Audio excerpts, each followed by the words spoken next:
أعوذ بالله من الشيطان الرجيم. بسم الله الرحمن الرحيم. ياسين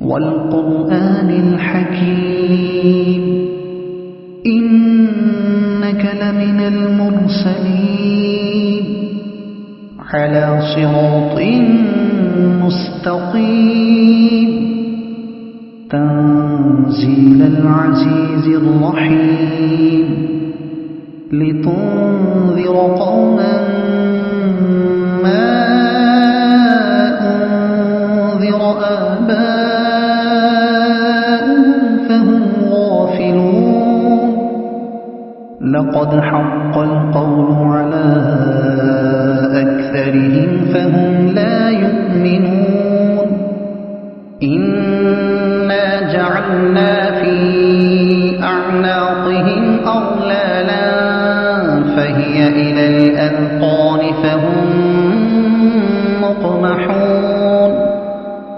وجعلنا من بين أيديهم سدا ومن خلفهم سدا فأغشيناهم فهم لا يبصرون وسواء عليهم أأنذرتهم أم لم تنذرهم لا يؤمنون إنما تنذر من اتبع الذكر وخشي الرحمن بالغيب فبشره بمغفرة وأجر كريم إنا نحن نحيي الموتى ونكتب ما قدموا وآثارهم وكل شيء أحصيناه في إمام مبين صدق الله العظيم. سورہ یاسین ترجمہ تفسیر پہلا رکوع.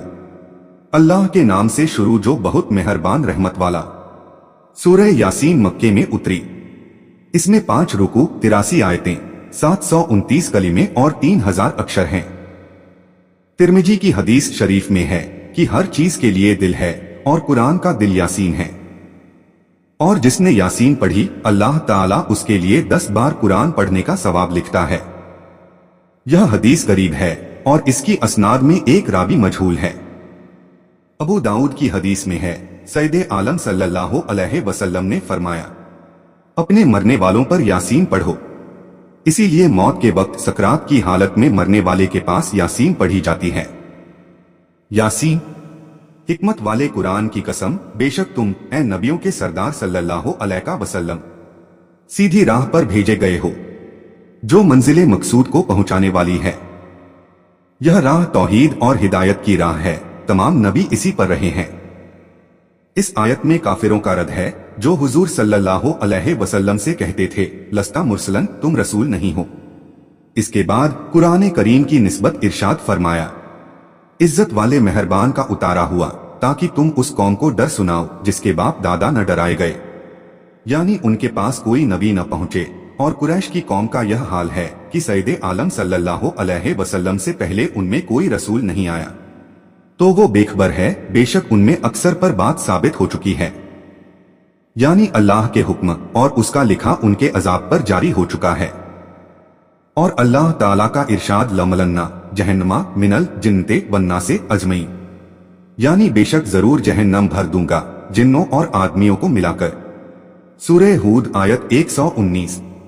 ان کے حق میں ثابت ہو چکا ہے اور عذاب کا ان کے لیے نشچت ہو جانا اس کارن سے ہے کہ وہ کفر اور انکار پر اپنے اختیار سے اڑے رہنے والے ہیں، وہ ایمان نہ لائیں گے.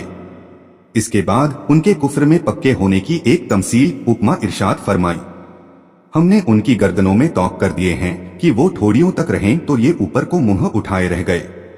یہ تمثیل ہے ان کے کفر میں ایسے پختہ ہونے کی کہ ڈرانے اور چیتاونی والی آیتوں اور نصیحت اور ہدایت کے احکامات کسی سے وہ نفع نہیں اٹھا سکتے. जैसे कि वो व्यक्ति जिनकी गर्दनों में गिल की किस्म का तौक पड़ा हो जो ठोड़ी तक पहुंचता है और उसकी वजह से वो सर नहीं झुका सकते। यही हाल उनका है कि किसी तरह उनको हक की तरफ रुचि नहीं होती और उसके हुजूर सर नहीं झुकाते। और कुछ मुफस्सिरों ने फरमाया है कि यह उनके हाल की हकीकत है। जहन्नम में उन्हें इसी तरह का अजाब किया जाएगा जैसा कि दूसरी आयत में इरशाद फरमाया, इंजल अगलालो फी आना की हम, जब उनकी गर्दनों में तौक होंगे और जंजीरें घसीटे जाएंगे। सूरह अल मोमिन आयत 71। यह आयत अबू जहल और उसके दो मखजूमी दोस्तों के हक में उतरी।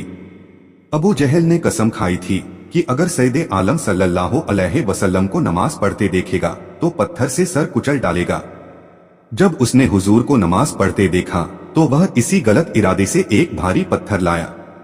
जब उस पत्थर को उठाया तो उसके हाथ गर्दन में चिपके रह गए और पत्थर हाथ को लिपट गया। यह हाल देखकर अपने दोस्तों की तरफ वापस हुआ और उनसे वाकया बयान किया तो उसके दोस्त वलीद बिन मुगीरह ने कहा कि यह काम मैं करूंगा और मैं उनका सर कुचल कर ही आऊंगा। चुनांचे पत्थर ले आया। हुजूर सल्लल्लाहु अलैहि वसल्लम अभी नमाज ही पढ़ रहे थे जब यह करीब पहुंचा। अल्लाह ताला ने उसकी बीनाई यानी दृष्टि छीन ली। हुजूर की आवाज सुनता था, आंखों से देख नहीं सकता था।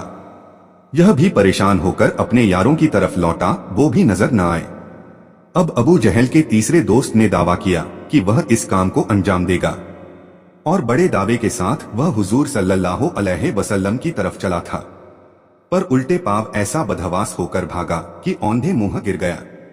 उसके दोस्तों ने हाल पूछा तो कहने लगा कि मेरा दिल बहुत सख्त है, मैंने एक बहुत बड़ा सांड देखा जो मेरे और मोहम्मद सल्लल्लाहु अलैहि वसल्लम के बीच आ गया। लात और उज्जा की कसम, अगर मैं जरा भी आगे बढ़ता तो मुझे खा ही जाता। इस पर यह आयत उतरी, खाजिन व जुमल, और हमने उनके आगे दीवार बना दी और उनके पीछे एक दीवार और उन्हें ऊपर से ढाक दिया तो उन्हें कुछ नहीं सूझता। यह भी तमसील है कि जैसे किसी शख्स के लिए दोनों तरफ दीवारें हों और हर तरह से रास्ता बंद कर दिया गया हो, वह किसी मंजिले मकसूद तक नहीं पहुंच सकता। यही हाल इन काफिरों का है कि उन पर हर तरफ से ईमान की राह बंद है। सामने उनके सांसारिक घमंड की दीवारें हैं और उनके पीछे आखिरत को झुटलाने की, और वो अज्ञानता के कैदखाने में कैद हैं। दलीलों पर नजर करना उन्हें मयस्सर नहीं और उन्हें एक सा है, तुम उन्हें डराओ वो ईमान लाने के नहीं, तुम तो उसी को डर सुनाते हो। यानी आपके डर सुनाने से वही लाभ उठाता है जो नसीहत पर चले और रहमान से बेदेखे डरे तो उसे बख्शिश और इज्जत के सवाब की बशारत दो, यानी जन्नत की। बेशक हम मुर्दों को जिलाएंगे और हम लिख रहे हैं जो उन्होंने आगे भेजा, यानी दुनिया की जिंदगी में जो नेकी या बदी की, ताकि उस पर बदला दिया जाए, और जो निशानियां पीछे छोड़ गए, यानी और हम उनकी वो निशानियां, वो तरीके भी लिखते हैं जो वो अपने बाद छोड़ गए, चाहे वो तरीके नेक हों या बुरे। जो नेक तरीके उम्मती निकालते हैं उनको बिदते हसना कहते हैं, और उस तरीके को निकालने वालों और अमल करने वालों दोनों को सवाब मिलता है, और जो बुरे तरीके निकालते हैं उनके बिदते सय्यह कहते हैं। इस तरीके के निकालने वाले और अमल करने वाले दोनों गुनाहगार होते हैं। मुस्लिम शरीफ की हदीस में है, सैयदे आलम सल्लल्लाहु अलैहि वसल्लम ने फरमाया, जिस शख्स ने इस्लाम में नेक तरीका निकाला उसको तरीका निकालने का भी सवाब मिलेगा और उस पर अमल करने वालों का भी सवाब, बगैर इसके कि अमल करने वालों के सवाब में कुछ कमी की जाए। और जिसने इस्लाम में बुरा तरीका निकाला तो उस पर वह तरीका निकालने का भी गुनाह और उस तरीके पर अमल करने वालों के भी गुनाह, बगैर इसके कि उन अमल करने वालों के गुनाहों में कुछ कमी की जाए। इससे मालूम हुआ कि सैकड़ों भलाई के काम जैसे फातिहा, 11वीं व तीजा व 40वां व उस व तोशा व खत्म व जिक्र की महफिलें, मीलाद व शहादत की मजलिसें, जिनको बदमजहब लोग बिदत कहकर मना करते हैं और लोगों को इन नेकियों से रोकते हैं, ये सब दुरुस्त और अज़्र और सवाब के कारण हैं और इनको बिदरते सय्यह बताना गलत और बातिल है। ये ताअत और नेक अमल जो जिक्र व तिलावत और सदका व खैरात पर आधारित हैं, बिदते सय्यह नहीं। बिदते सय्यह वो बुरे तरीके हैं जिनसे दीन को नुकसान पहुंचता है और जो सुन्नत के विरुद्ध हैं।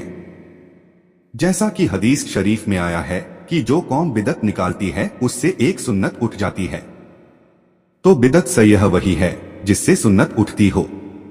जैसे कि रिफ्ज व खारिजियत और वहाबियत, ये सब इंतहा दर्जे की खराब बिदतें हैं। राफजियत और खारिजियत जो सहाबा और अहले बैते रसूल सल्लल्लाहु अलैहि वसल्लम की दुश्मनी पर आधारित हैं, उनसे सहाबा और अहले बैत के साथ मोहब्बत और नियाजमंदी रखने की सुन्नत उठ जाती है, जिसके शरीयत में ताकीदी हुक्म है। वहाबियत की जड़ अल्लाह के मकबूल बंदों, नबियों, वलियों की शान में बेअदबी और गुस्ताखी और तमाम मुसलमानों को मुशरिक ठहराना है।